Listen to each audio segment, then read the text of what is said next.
ഈ പ്രോഗ്രാമിൽ നമ്മൾ എന്താ ചെയ്യാൻ പോകുന്നതെന്ന് വെച്ച് കഴിഞ്ഞാൽ നമുക്ക് 1 മുതൽ 100 വരെയുള്ള എല്ലാ പ്രൈം നമ്പേഴ്സിനെയും പ്രിന്റ് ചെയ്യിപ്പിച്ച് കാണിക്കണം.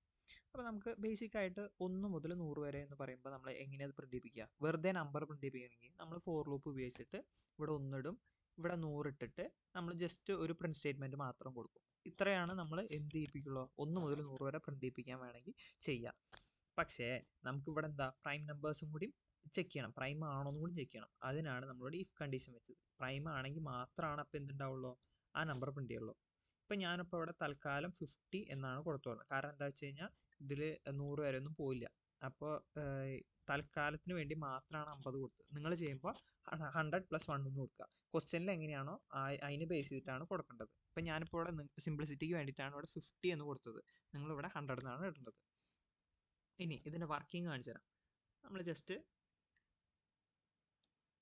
ഫസ്റ്റ് നമ്മൾ ഡിക്ലെയർ ചെയ്തു. ഇനി എന്നിട്ട് 1 ചെക്ക് ചെയ്തു. 1 എന്ന് പറയുന്നത് പ്രൈം ആണോ കമ്പോസിറ്റ് ആണോ നോക്കാം. 1. അപ്പോൾ നമ്മുടെ ഈ ഫംഗ്ഷൻ്റെ ഉള്ളിലേക്ക് പോയി ഇനി ഫോർ ലൂപ്പിൻ്റെ ഉള്ളിൽ ചെക്ക് ചെയ്യാൻ പോവാണ്. ചെക്ക് ചെയ്തു, നമുക്ക് 1 എന്ന് പറഞ്ഞ് റിട്ടേൺ ചെയ്തു. അപ്പോൾ 1 എന്താ ഒരു പ്രൈം നമ്പർ ആണ്. അപ്പോൾ 1 നമ്മൾ ചെക്ക് ചെയ്യേണ്ട ആവശ്യമില്ല. ശരിക്കും നമ്മൾ 1നെ പ്രിന്റ് ചെയ്യിപ്പിച്ച് കാണിക്കേണ്ട ആവശ്യമില്ല. അപ്പോൾ നമ്മൾ എന്ത് ചെയ്യാം? ഇവിടെ 2 എന്ന് തുടങ്ങിയാൽ മതി. കാരണം 1 നമുക്കറിയാം പ്രൈം നോർ കോമ്പോസിറ്റ് ആണെന്ന് അറിയാം. അപ്പോൾ നമുക്കതൊരു പ്രശ്നമായ കാരണം നമ്മൾ ക്വസ്റ്റ്യനിൽ 1 to 100 എന്ന് പറഞ്ഞാൽ നമ്മൾ 2 എന്ന് തുടങ്ങിയാൽ മതി. അപ്പോൾ നമ്മൾ എന്ത് ചെയ്യും? നമുക്ക് ഇവിടുന്ന് 2 എന്ന് തുടങ്ങാം.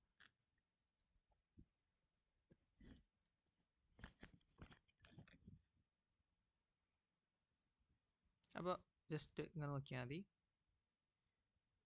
ഫസ്റ്റ് നമ്മുടെ നമ്മുടെ ആ ഫസ്റ്റ് അതിലത്തെ വാല്യൂ എന്താ? 2 എന്ന് കയറി.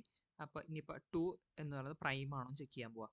അപ്പോൾ പ്രൈം ഇവിടേക്ക് വിളിച്ചു. അപ്പോൾ ഇവിടെ പോയിട്ട് നമ്മൾ ആദ്യം അതിൻ്റെ ലിമിറ്റ് ചെക്ക് ചെയ്തു. ലിമിറ്റ് ചെക്ക് ചെയ്തിട്ട് നമ്മൾ അതുവരെയുള്ള പ്രൈം നമ്പേഴ്സ് ആണോ നോക്കി. പ്രൈം നമ്പർ ആണ്. അപ്പോൾ റിട്ടേൺ 1 വന്നു.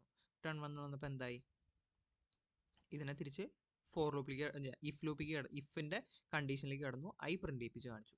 അപ്പോൾ 2 അവിടെ പ്രിന്റ് ചെയ്യിപ്പിച്ചു. അപ്പോൾ ഈ അതിൻ്റെ അപ്പുറത്തെ എൻഡ് എന്താണെന്ന് മനസ്സിലായില്ലേ? നമ്മളൊരു ഇപ്പോൾ 2 കഴിഞ്ഞിട്ട് ഒരു സ്പേസ് ഇട്ടിട്ടാണ് അടുത്ത നമ്പർ വരിക. മറ്റേതാണ് ഇപ്പോൾ എൻഡ് ഈക്വൽ ടു ആ ഒരു ഇതിലിട്ടില്ലെങ്കിൽ ഇത് അടിക്കുക വരിക. അപ്പോൾ നമുക്കൊരു ചന്ത ഉണ്ടാവില്ല. അപ്പോൾ ഇനിയിപ്പോൾ ഇത്രയും കാര്യങ്ങൾ നമ്മൾ സെറ്റ് ആയല്ലോ. ഇനി ഇവിടുന്ന് നെക്സ്റ്റ് അടുത്ത നമ്പർ 3 എന്ന് പറഞ്ഞാൽ പ്രൈം ആണോ ചെക്ക് ചെയ്യുക. അപ്പോൾ നമ്മൾ 3 വരെയുള്ള ഏതുവരെ ലിമിറ്റ് എടുക്കണം? അതായത് 0 മുതൽ 3 വരെ ചെക്ക് ചെയ്യണ്ടേ, ഡിവൈഡ് ചെയ്ത് നോക്കണ്ടേ. അപ്പോൾ അതിന് പകരം നമ്മൾ ലിമിറ്റ് സെറ്റ് ചെയ്ത് വെക്കുന്നു. റൂട്ട് ഇട്ടിട്ട് സെറ്റ് ചെയ്ത് വെച്ചു നമ്മൾ four 2 to l+1. 2 to l+1 എന്ന് പറഞ്ഞാൽ നേരത്തെ പറഞ്ഞാൽ മനസ്സിലായില്ലേ? നേരത്തെ വീഡിയോസ് കണ്ടു കഴിഞ്ഞാൽ മനസ്സിലാവും. ആ ഒരു റേഞ്ച് കൊടുത്തു. 2 മുതലാണ് പ്രൈം നമ്പേഴ്സിന് ചെക്ക് ചെയ്യുക. പെർസെൻറ്റേജ് ആയിട്ട് റിട്ടേൺ 0 അല്ലെങ്കിൽ റിട്ടേൺ 1. അതായത് റിട്ടേൺ 0 എന്ന് പറഞ്ഞാൽ കമ്പോസിറ്റ് ആണെങ്കിൽ അത് റിട്ടേൺ ചെയ്താൽ മതി. പ്രൈം നമ്പർ ആണെങ്കിൽ 1 റിട്ടേൺ ചെയ്യുക. എന്നിട്ട് ഈ പ്രോഗ്രാം എന്ത് ചെയ്യും? ഓട്ടോമാറ്റിക്കലി എല്ലാ പ്രൈം നമ്പേഴ്സിനെയും പ്രിന്റ് ചെയ്യിപ്പിച്ച് വരും.